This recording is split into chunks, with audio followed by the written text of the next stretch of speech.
One of my favourite sketches I wrote very early on when I was about 18, which is called One Leg Too Few, which is about a one-legged man auditioning for the part of Tarzan. And it's a bit alarming that I wrote it at 18 because I don't think I've written anything better since. Stella, my love, would you send in the next auditioner, please? Mr. Spigot, I believe it is. Mr. Spigot, please.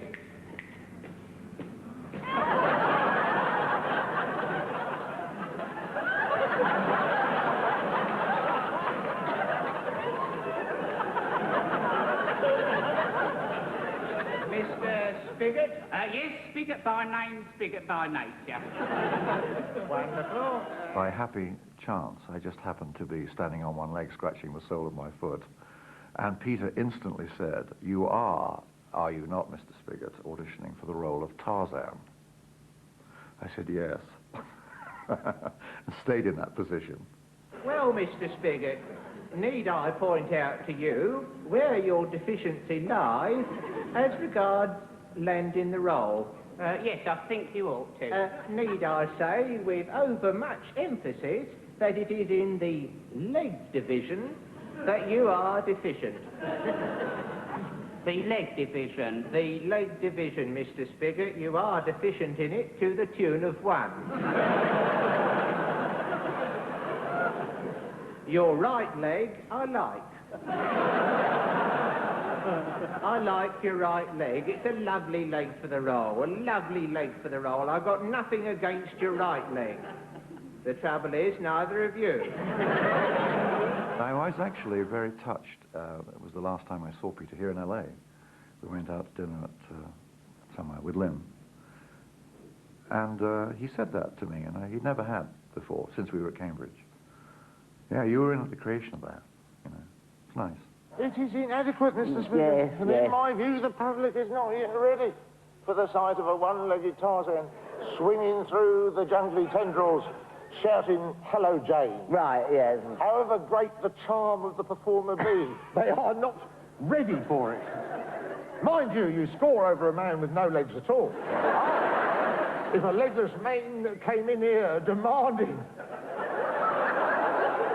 A legless man came in here demanding the role, I'd have no hesitation in saying, "Go away! Off! So there's still hope? Yes, there is still hope, Mr. Spigot. If we get no two-legged artistes in here within, say, the next 18 months, there is every chance that you, a unidexter, are the very type of artiste we shall be attempting to contact at this agency. Oh, thank you very much. Sorry, I can't be more What with the millions of dollars at stake and all the difficulties involved, we can't afford to take any risk which we can.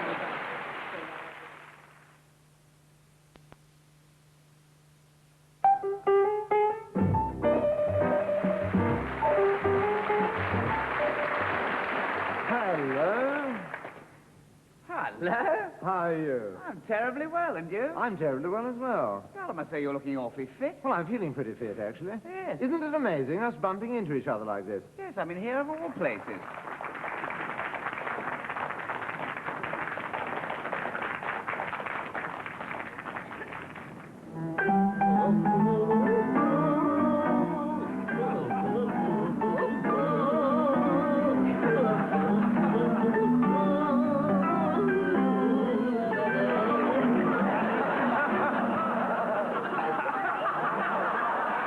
The Dun Peak characters evolved completely by accident in that we had a sketch which we were doing about two, I suppose you could describe them, they're not really Cockneys, but they're sort of suburban Londoners. And it was just a sketch about these two people sitting in a pub fantasizing about how they're molested by famous film stars. And bloody Greta Garbo clawing at the window. Bloody Greta Garbo. Stark naked. Save for a shorty nightie. She was hanging on to the windowsill. And I can see her knuckles all white. She's saying, "Peter, Peter, once knowing the story." You know how these bloody Swedes go on. I said, "Get out of it!" He was just absolutely relentless, you know. He would just go through and never let up. and it was sort of, Dudley was there fencing away. Dudley being us, I think, really. Dudley being the common man faced with this maniac. The thing what makes you know that Vernon Ward is a good painter, if you look at his ducks, have you ever looked at his ducks? Yeah. If you look at his ducks, you see the eyes follow you around the room. Do you notice that? Yeah. If you see 16 of his ducks, you see 32 little eyes following you around the room. No, you only see 16 because they're flying sideways and you can't see the other eye on the other side. No, but you get the impression, Dad, that the other eye is craning round the beak to look at you, don't you? There was a sense of improvisation, a sense that it wasn't just scripted, and they didn't just do this before. There was kind of a bit of looseness, and that anything could happen. 500,000 quid we paid for that. Those nude women come out of our pocket, Dad. Yeah. Worked out about £50,000 a body, didn't it? Well, you could get the real nude ladies over there for that price. Yeah. My Aunt Dolly would have done it for nothing. She does anything for nothing, doesn't she? Yeah, filthy old cow.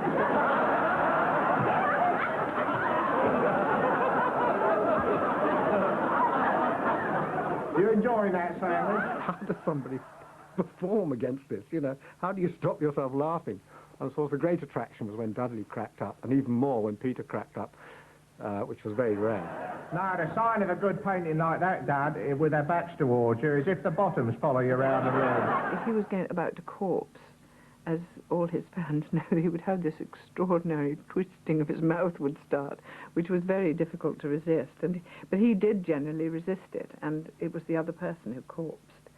And I found very often with him and Dudley was really left absolutely with nowhere to go. I understand you've given up your job in Millwall. Yes, I have actually. I've more or less burnt my boats over here. I came down here to London about 4 weeks ago with the wife and 4 children. Moved into a little place in Catford. It's a bit pokey, you know, but we've got another child on the way, probably. Yeah. And I sort of more or less severed all my connections because of the children, you know. And,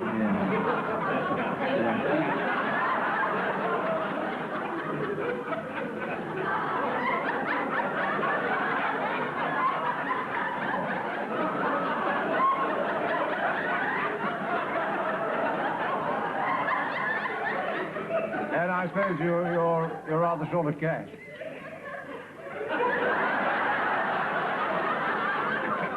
Is the spaghetti not agreeing with you? no, I said you're probably rather short of cash, having sort of given up your job, come here and sold up everything. yeah, it's a bit short, you know, a bit on the short side of cash. I think in some ways he was rather contemptuous of Dudley, because Dudley wasn't this creative, inventive imagination. He was, in a sense, a straight man, although a comic straight man. Are you enjoying the spaghetti? It's absolutely delicious, yes. I'm so sorry, I seem to have spilt my spaghetti.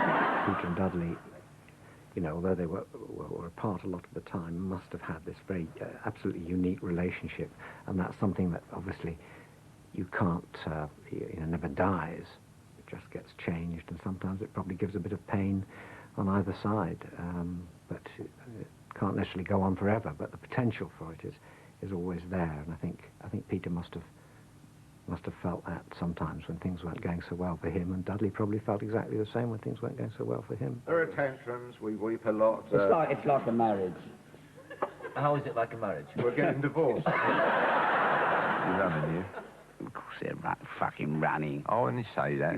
I only use that as a fucking punctuation point. Yeah, punctuation point. Edit point. Edit point. Have you never heard of those? Yeah. You worked in movies, have you? Have you ever worked in movies? Have you ever worked in movies? Oh, that's an edit point. Have you ever worked in movies? Have you ever worked in movies? Have I worked in movies? Oh, yes, who you starred with? Tyrone Power? Yes. Myrna Loy? Yes. Yes, and what did they say about you? I heard. They loved me. Tyrone told me I worked with this midget little fucking toad. He said, Derek and Clive, behind it you sensed a late-night drunken brawl of inventiveness at the very end of some sort of partnership, and that it represented the dregs of a talent which was no longer going anywhere.